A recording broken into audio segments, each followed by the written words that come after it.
Hit machine Khesari Lal Yadav का एक और ब्लास्ट गाना आप सभी के बीच में पीपा म्यूजिक भोजपुरी चैनल से रिलीज किया जा रहा है, जिस गाने का नाम रखा गया है गुल्लू गुल्लू गाल। क्या गजब का टाइटल और गाना है। आप सबको बता दें कि इस गाने का जो टीजर है वो रिलीज कर दिया गया है पीपा म्यूजिक भोजपुरी चैनल पे। और इस गाने को अपने हिट मशीन खेसारी लाल यादव और ड्यूट की है शिल्पी राज। इस गाने में आप सभी को खेसारी लाल यादव के साथ दिखने वाली है रानी एक्ट्रेस, जो कि बहुत ही खूबसूरत और टैलेंटेड एक्ट्रेस है।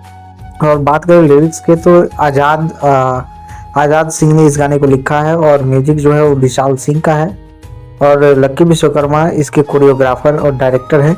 आप सबको बता दें कि इस गाने को आप सबके बीच में 11 तारीख को सुबह 6:15 पे रिलीज किया जा रहा है पीपा म्यूजिक भोजपुरी चैनल से। तो इस गाने को जरूर सुनिएगा। तब तक के लिए इतना ही, मिलते हैं किसी और नए अपडेट साथ। तब तक के लिए बाय, जय हिंद, जय भोजपुरी।